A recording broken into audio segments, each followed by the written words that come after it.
to... Hello, welcome to Create with These Old Hands. Today I'm going to demonstrate how to make your own pattern, a very simple floral pattern. And I know a lot of beginners, and I do tend to talk mostly to newbies. I have a heart for beginners. You asking about where can you buy patterns, beginners patterns. And I would like to challenge you to, if you're brave enough, learn to make your own pattern. And that's what this tutorial is about. I'm going to do a very simple floral pattern, step by step. You'll have to spend some time collecting some things in the beginning, templates and stencils and things like that. But once you've got your collection organized and ready to create, I want you to be able to do it because I know there's an artist in there. So let's go. The very first thing you're going to need to do, and it will take some time, is start to collect things. Now I go to thrift stores because I don't have a lot of money to spend, but these are all things that I have found at thrift stores, which I use to make my own pattern. Or a quilting ruler. There's a lot of square ones, big ones, little ones, whatever, it doesn't really matter. These are actually children's stencils, I suppose. So we have oval, we have square, star-shaped, heart-shaped, circular. These are all from thrift stores, different size squares. Obviously you need rulers, you need erasers, pencils. I would also have a Fix-On pen, just because I use Fix-On all the time. The second thing you want to do is look online at, or take pictures of things when you see them. So for example, this is actually a window that I saw in a restaurant. I took a picture of it and printed it out because I like this design. So I will use that in some kind of a design. So just collect ideas, collect shapes that you like. When you're going to do, we're going to do the simplest one to do, obviously, is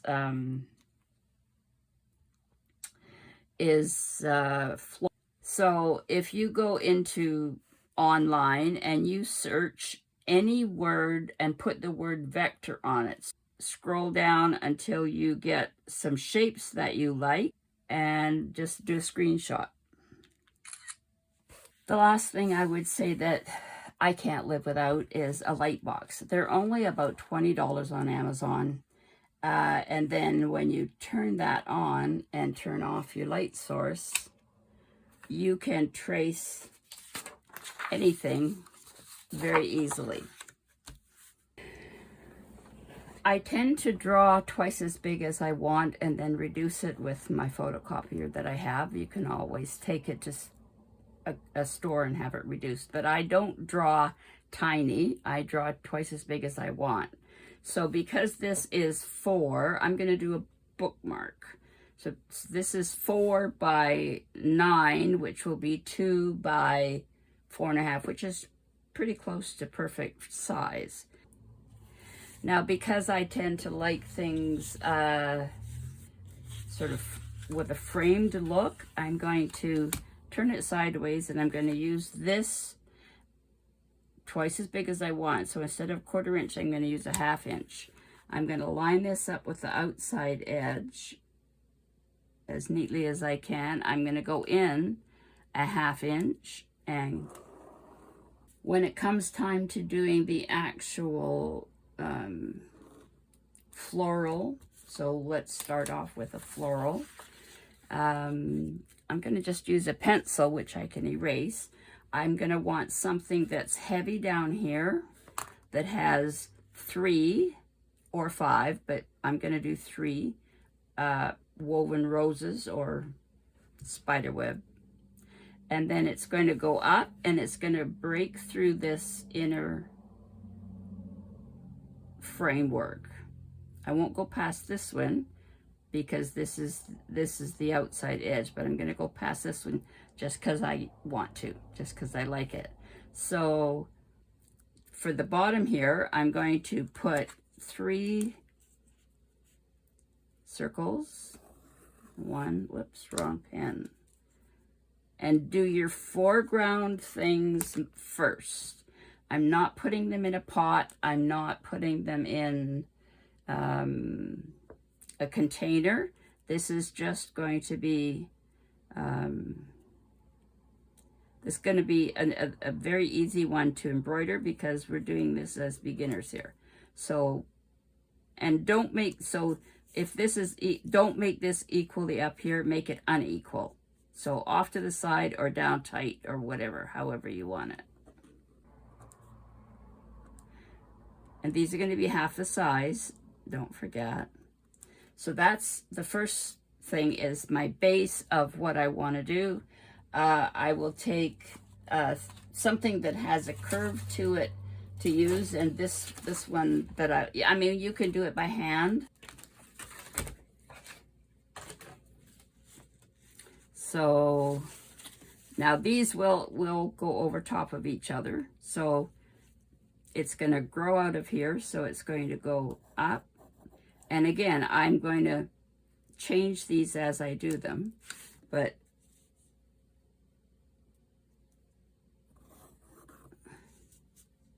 so there's 3. So this one is going to go past because that's, and it can get smaller. If I had a smaller oval, I could make them go smaller as they go out. I can just draw it freehand as well. For the purpose of just how to make a pattern, that part of it isn't really important. So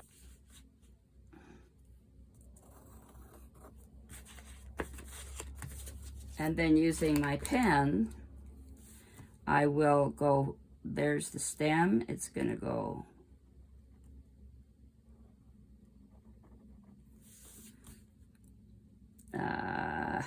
see, I didn't do that stem. Let's make this stem.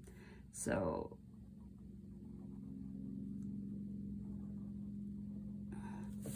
that's the idea. You can certainly just trace, use your light box to trace the I'm gonna just draw this one. I don't like where I put that, so I'm gonna just draw one smaller one, so it's got the rounded bottom, and so it did get smaller. And I will erase the pencil marks. I'll do the same thing on these two, and then we'll come back to it. Okay, so we're going to do the same thing here. We're going to make a little stem, get the bottom right. And I'm not going to make it this shape because it's not the same kind of leaf. So I'm going to go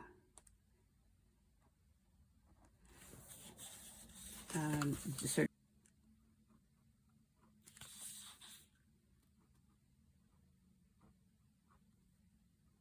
so you get a suggestion of a shape and then you do your own thing. Now that might scare somebody. It doesn't matter. Each of these will have a line going up the center.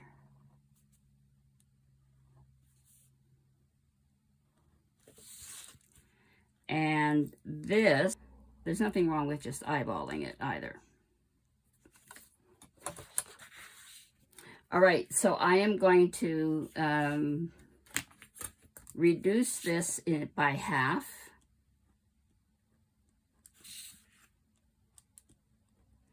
Erase my pencil lines, and I will be right back. So this is my pattern. I'm not worried about the fact that this line is there because I don't have to trace it when I copy it. I don't worry about the fact that this is over top of this because when I trace it, I can just ignore it. So, but I have reduced it by 50%, and this is a reasonable shape for a bookmark, which you are then going to lay your fabric over top of this, and with a Fix-On pen, and I don't know if any of you have a Fix-On pen, but it is heat erasable pen. So you draw with it and then on your fabric, and then you iron it off basically. So this is going to be my pattern, but I'm not quite finished yet because I do not believe in matching, you know, certain numbers of DMC floss or whatever. So I color. I just color my pattern. So obviously the leaves are going to be, and you don't have to make it a work of art. You just need to signify what color. And I'm very, very, very dyslexic, and I cannot follow patterns. So I do the way that I can do it. And you may find that this is not helpful, or you may find that you don't want to do this step, and that's absolutely fine. This is how I do it, because you get to the point later where you just wing it and you just ignore everything and do what you want. But as a beginner, you're probably going to be uncomfortable doing that. So that's a really dark one. I probably won't use as dark a green, but it doesn't matter. The fact is that I'm deciding what color choices to put in this. Sure, I will do 2 of one color, 1 of another. So you could do 3 different ones if you want to. So this I'm not using anymore, so it doesn't matter if you can't see the little dots, because we're actually going to be using this one to trace. And I do not want them all identical down there, so I'll just I'll go pink, even though she's not a pink person. It just means change the color to me. Now, one of the things that we haven't talked about, but it's something that I do regularly because I like to frame things, is I will also do a split stitch or a whipped running stitch on this border. And I want to remind myself that I'm going to do what I'm going to do and where. Doesn't matter if it's thick and thin. It's just a signature of a color. I don't know if this is making sense to you. This is how my brain works. You can take little bits of it and throw away the rest if you want to. It doesn't really matter. It's just step by step.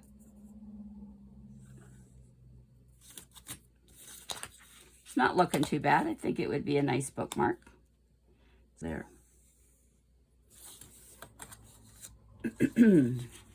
So I'll finish coloring in this. I'll use this as my legend.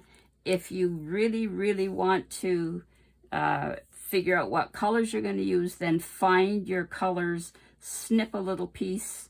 You know, you can number this, you know, 1, and then it's number whatever, if you want to, number 2, if you want to. I don't bother. I go more by, mind you, I've been doing this a long time, so it doesn't bother me not to do that. So now, having colored this, I realized that at the bottom here, these 3 flowers are not going to be isolated. So I've been focusing on what's going on here. I need to put some weight, and I need to bring some of these colors down into here. So I'll find my oval.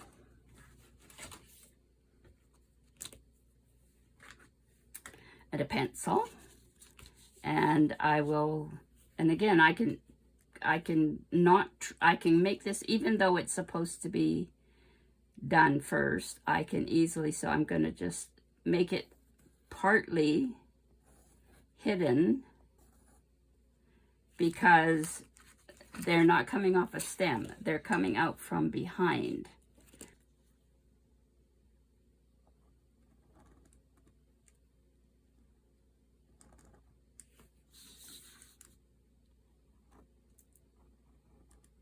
And color it in, and then now when I photocopy this, it's going to look different because I've already colored it.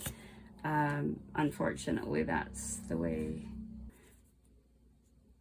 I'll color these in, and this is probably part of the same vine or branch, so I probably will do these the same color.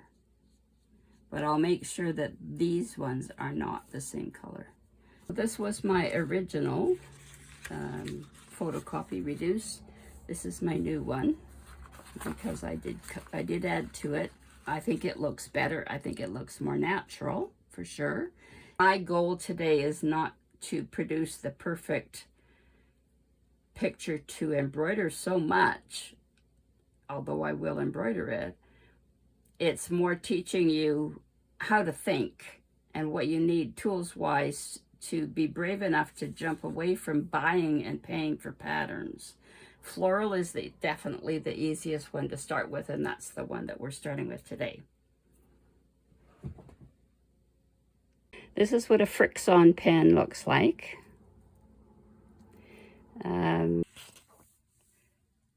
So I am taping down my fabric over I taped the paper down, and now I'm taping the fabric itself down because I don't want it shifting when I turn on that light. So start with what's going to cross over a line. So this is in the front, this is behind it, this is in the front, this is behind it. Sort of that idea that you make things look three-dimensional by having things be hidden behind something. So this one is with my, and I will draw my little dots in when I can see better. Right now I can't turn off the upper light to see what's underneath, so I'll save that for last. And if at this point you don't like something, leave it out. You don't have to put in everything you originally thought you wanted. And then the very last thing is this frame, which I think I like it. You don't have to do it. I like sort of, the rebel in me wants to break out, so I break out in my embroidery.